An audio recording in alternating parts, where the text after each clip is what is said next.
Sometimes I wonder are there still people out there, souls out there, who remember their childhood, who remember their song, this song, particular song, George Harrison, My Sweet Lord. For me, I remembered it as my first single vinyl. I had to beg my mother to buy it for me in '72. It was played all over all radios. It was so fascinating. I don't know, I couldn't figure out. Of course, many years later I figured out why it captured me. But the spirit of this song, the energy, the connection, the reminder, the longing of the soul that lived deep down in myself. It's my Lord. It took so long. Now, almost 50 years later, this longing is still living in me. And I'm missing people that I have met in my life, who came into my life, left my life, walked some parts of my life with me together. I miss that spirit, the spirit of believing, really believing that we can change the world.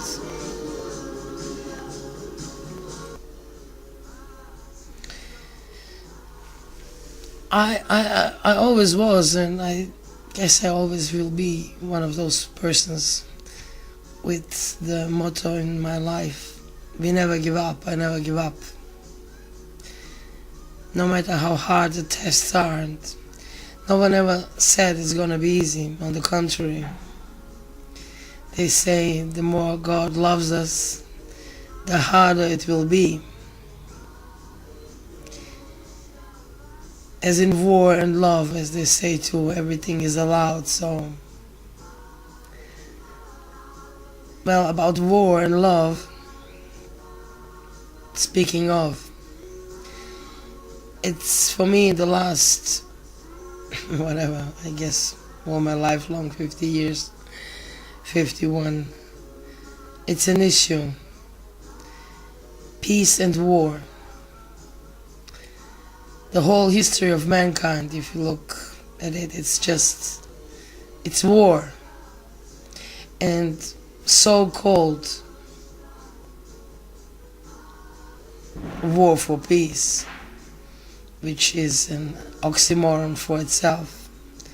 How can you fight and make war for peace?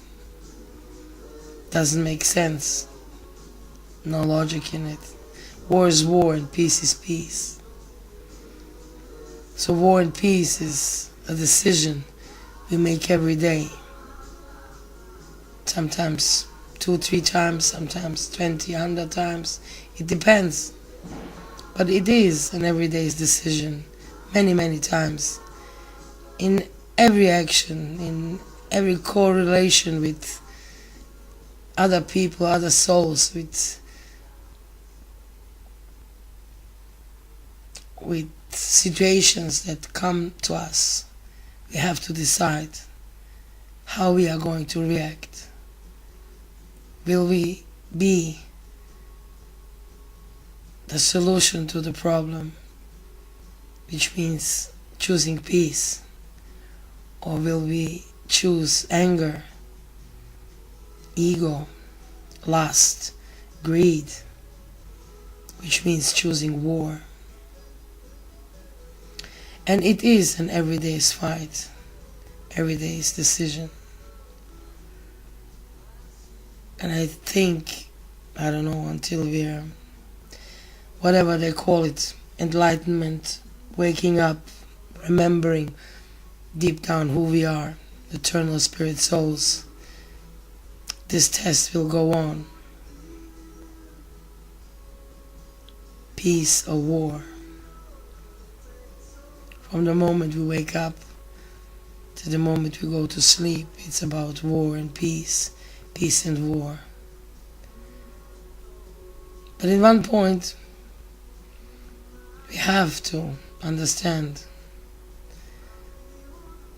war and peace is everything else.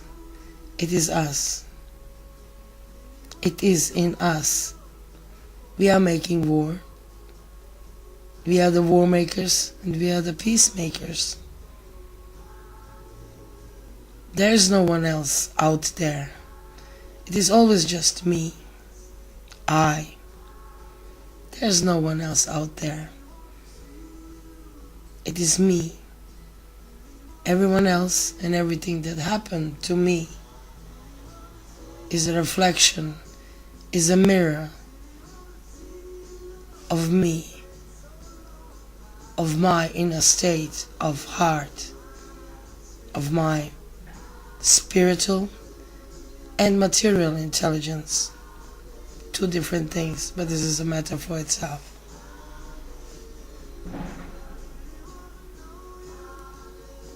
While talking here, I don't know, I hear outside some explosions. They're building some, I don't know, maybe you can hear it. It's always somewhere something exploding. I don't know where the people have this need for noise, for exploding, bombing. What is it so attractive? I guess people, very less people can stand silence actually. To be in silence. Always somewhere there must be music, television on, radio on, or talking.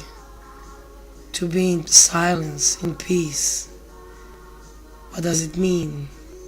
Actually, it means you have to confront yourself with yourself.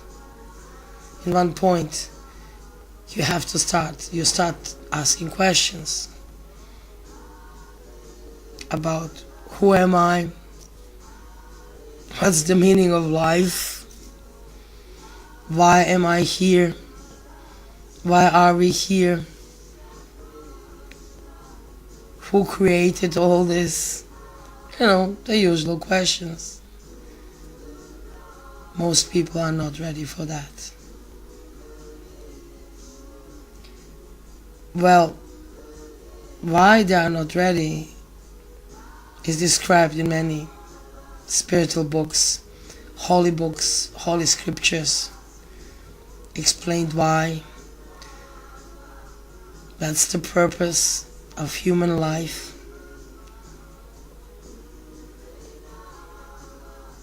One of my favorite books that I can say saved my life in the moments of in my youngish years, when I was on the edge, when I had so much questions and answers came from nowhere, was Bhagavad Gita. From Bhagavad Gita as it is, translated from Sanskrit by A.C. Bhaktivedanta Srila Prabhupada, the founder Acharya of International Society for Krishna Consciousness, or worldwide more known as the Hare Krishna movement. And the Bhagavad Gita starts with a battlefield, Kurukshetra. It starts with a war, because for a reason in God's creation, this planet is a school and a playground. It is a lot. At the end it comes how we perceive it. But it starts on Kurukshetra, a battlefield, where two families fight against each other. It's one family divided in two. One are very pious, the other one is very demoniac and materialistic. And Arjuna, a great warrior from the pious part of the family, even though his duty is a warrior, he doesn't want to fight. Because a real warrior is actually a peacemaker. Only a warrior can actually be a peacemaker, a real peacemaker, because he understands the laws of nature, the laws of war, the pain and the suffering. He wants to protect. A real warrior wants to protect. A real warrior doesn't want to destroy. He wants to protect. So he loses his faith, his doubt about who he is, why he is here, why is he supposed to go to war, especially against his family, his respected cousins, uncles, even spiritual masters, other youth, fellow warriors, kshatriyas. And then Krishna, the personality of Godhead, starts to explain him the nature of the duty of every one of us. Starts to explain of who we are, of our spiritual nature, of our eternal nature, of our eternal relationship to God. Krishna, no matter how you name him.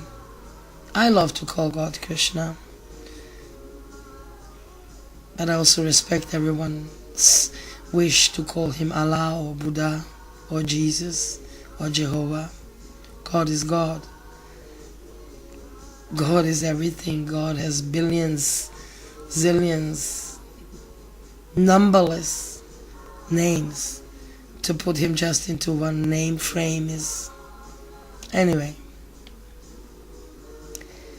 So Bhagavad Gita starts with war.